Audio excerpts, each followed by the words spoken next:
Hoje eu vou falar sobre duas definições bem diferentes de arquitetura de software.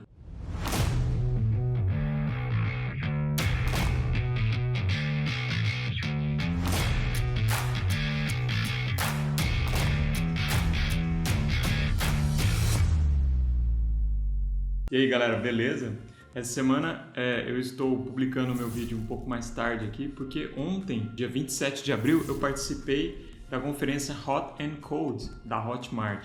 Bati um papo lá com um desenvolvedor bem sênior lá do Hotmart, que hoje ele é Principal, é o Elton.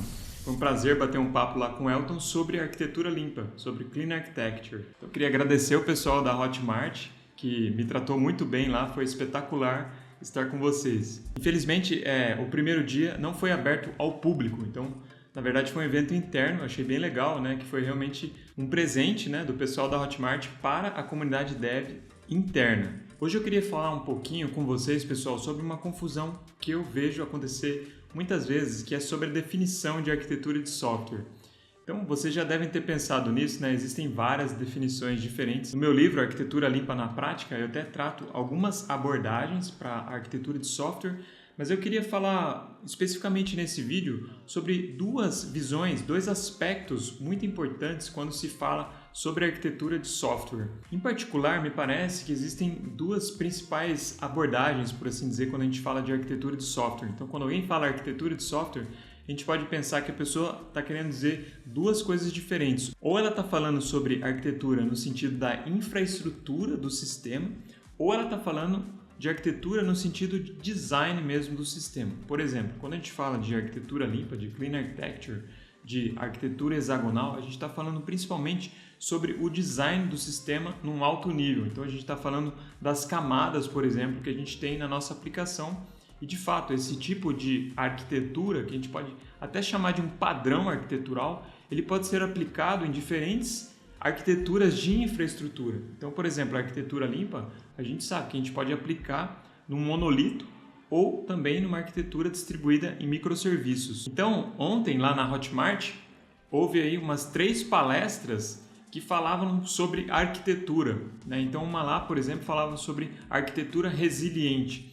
E aí, quando a gente vai ver essa palestra, não tinha nada a ver com o design, com arquitetura em camadas, por exemplo. Ele estava falando sobre arquitetura no sentido da infraestrutura. Então, como que você distribui a sua aplicação e como que você faz para que essa aplicação distribuída ela fique resiliente. Por exemplo, quando cai algum serviço, quando a latência na rede aumenta, quando um disco fica cheio. Então, o Fernando Zapata, lá da AWS, ele estava falando sobre Chaos Engineering, né, que é a engenharia do caos, que é realmente você ter por hipótese, né, que as coisas podem dar errado e você fazer experimentos para ter certeza, né, para aumentar a confiança, na verdade, de que a sua aplicação ela continua de pé, ela continua funcionando, mesmo que, por exemplo, caia algum serviço ou o disco fique cheio. Todas essas situações que podem acontecer quando você está desenvolvendo software, quando você está desenvolvendo um sistema, em particular um sistema grande.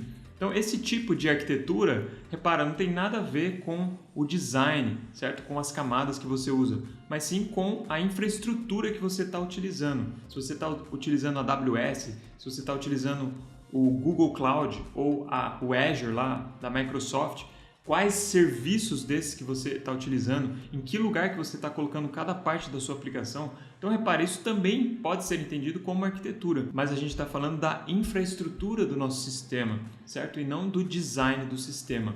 Nessa linha de arquitetura também tem um termo System Design.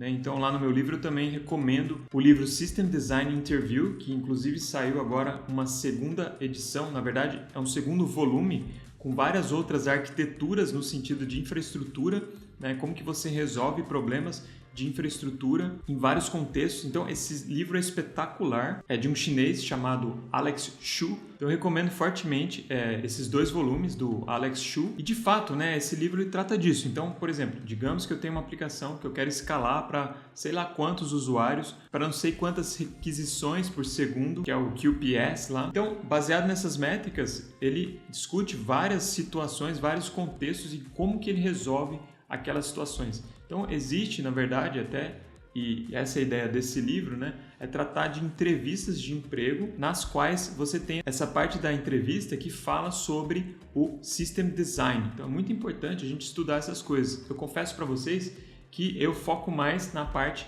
de design do sistema, de projeto mesmo.